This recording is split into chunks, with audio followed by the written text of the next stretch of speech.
बिस्मिल्लाहिर्रहमानिर्रहीम। अस्सलाम वालेकुम स्टूडेंट्स। आज का हमारा टॉपिक है प्रॉपर्टीज़ ऑफ एक्सपोनेंट्स। तो चलिए स्टार्ट करते हैं। तो इसकी फर्स्ट प्रॉपर्टी है कि जब हमारी बेस सेम होगी और उनकी पावर डिफरेंट होंगी तो हम उसको एक ही बेस के साथ ऐड करके लिख सकते हैं और इसको हम कहते हैं प्रोडक्ट रूल।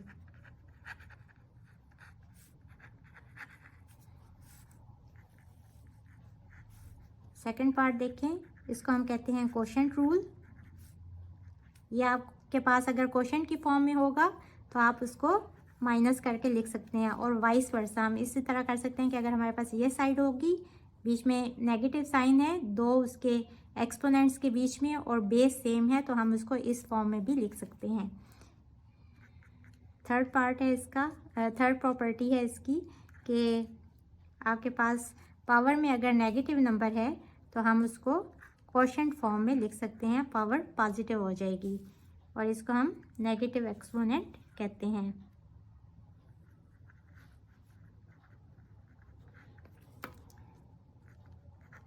इसकी फोर्थ प्रॉपर्टी है power of power rule.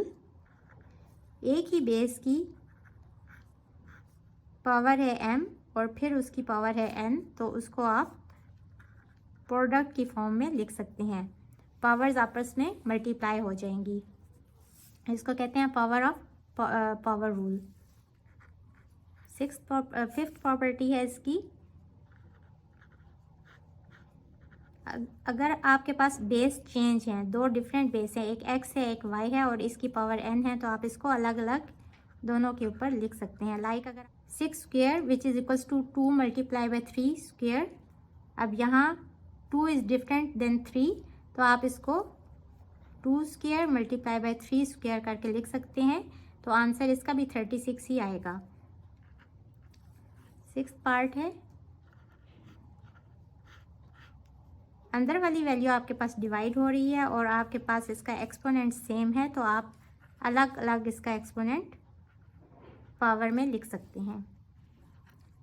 Last property है इसकी, कोशेंट में कोई नंबर है और उसकी नेगेटिव पावर है, तो इसकी पावर पॉजिटिव कैसे हो जाएगी कि ये रेसिप्रोकेट हो जाएगा।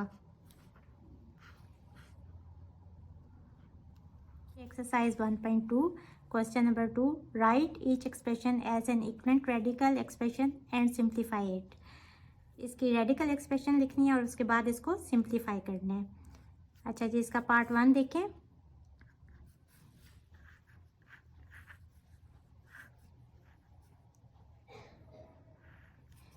और ये जो 1/3 है इसको हम रेडिकल बना देंगे, तो ये स्क्वायर इसके अंदर आ जाएगा और जो 1/3 है वो इसका रेडिकल के ऊपर इंडेक्स आ जाएगा। 216 अगर आप इसको सॉल्व करें तो 6 multiply by 6 multiply by 6 means के 6 का क्यूब जो है ये 216 होता है। आप इसको सॉल्व कर लें और ये स्क्वायर इसका एज इट इज़ हमने लिख दिया। पावर्स हम लोगों ने देखा, जब पावर्स इस तरह हों तो वो आपस में मल्टीप्लाई हो जाती हैं, तो 6 और 3 2 ज़ा 6। इसका रेडिकल साइन हटाएंगे तो इसकी पावर 1/3 आ जाएगी और इनकी पावर को जब हम एक्सपोनेंट को सिंप्लीफाई करेंगे तो 6 square which is equals to 36। Next part देखें,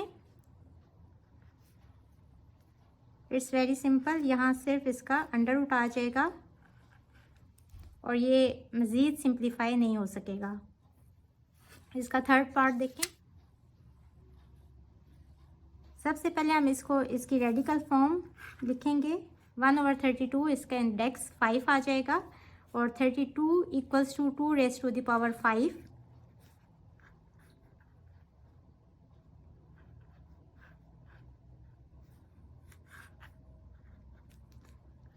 इंडेक्स रिमूव करेंगे तो 1/5 आ जाएगा, जो कि इस 5 से मल्टीप्लाई हो जाएगा और कट होके आंसर इज 1/2।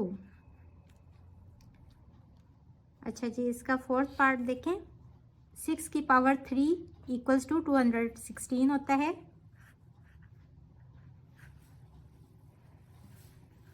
अच्छा, सबसे पहले हम इसकी रेडिकल फॉर्म भी लिखेंगे। चलें वो यहाँ लिख लेते हैं कि 1/3 को हम इसका रेडिकल बना देंगे।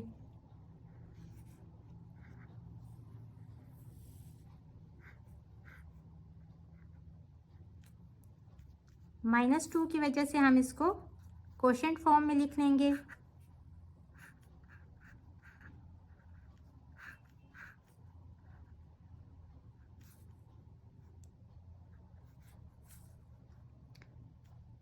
इसको 1 को हम 1 की पावर 3 करके लिख सकते हैं, और इस होल की पावर जब 3 हो जाएगी 1/6 की पावर, तो वो इस 2 से मल्टीप्लाई होके इसकी पावर 6 हो जाएगी।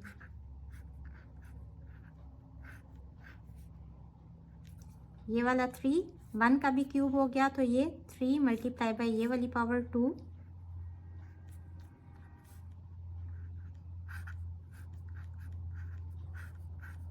और रेडिकल साइन इसका हटाएंगे,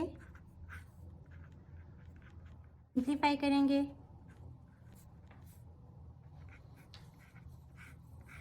आंसर इज 1/36। यहाँ देखें, सबसे पहले तो इसको हम रेडिकल फॉर्म में लिखेंगे, और आपको पता है कि 1000 जो है वो 10 का क्यूब होता है, वो इससे कट जाएगा क्योंकि रेडिकल साइन की वैल्यू है 1/3। Answer is 10। 1/39 है, इसकी पावर पॉजिटिव करने के लिए हम 39 की पावर 1/2 कर देते हैं। ये ऊपर आ जाएगा तो पावर पॉजिटिव हो जाएगी, और 1/2 स्क्वायर रूट की फॉर्म में हम लिख देंगे, और ये इसके बाद आगे सिंप्लीफाई नहीं हो सकता। इसका क्वेश्चन नंबर 3 देखें, पार्ट 1।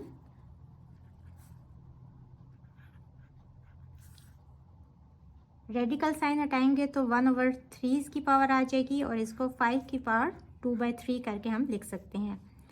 अब ये इसके आगे सिंप्लीफाई नहीं होगा। इसका नेक्स्ट पार्ट देखें,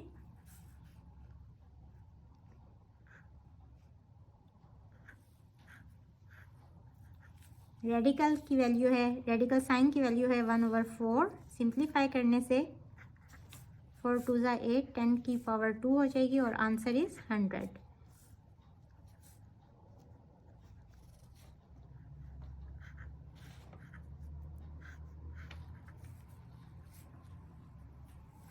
इसको सिंप्लीफाई करेंगे, 6 मल्टीप्लाई बाय 1/3। ये negative sign as it is रहेगा, और 6 square is 36, -36 is the answer. अच्छा जी, नेक्स्ट पार्ट देखें। इसमें ये बिल्कुल थर्ड पार्ट की तरह है, सिर्फ इसमें नेगेटिव साइन नहीं है, तो इसका आंसर बिल्कुल ये ऐसे ही सॉल्व होगा, और इसका आंसर 36 आ जाएगा। Fifth part is same just like part 1, और इसमें नेगेटिव साइन बस आ रहा है, तो बाकी हम उसी तरह सॉल्व करेंगे, और साथ में नेगेटिव साइन ये वाला लगा देंगे। इसी तरह ये पार्ट बिल्कुल सेकंड पार्ट की तरह है, तो बस आंसर में हमारे पास यहाँ 100 आ जाएगा, बाकी बिल्कुल सेम उसी तरह सॉल्व होगा। उम्मीद करती हूँ कि आपको आज के लेक्चर की समझ आ गई होगी। अगर आपको आज के लेक्चर से रिलेटेड नोट्स चाहिए हो तो मेरे इंस्टाग्राम पेज पे अवेलेबल हैं। इसके साथ ही मुझे दें इजाज़त। अल्लाह हाफिज़।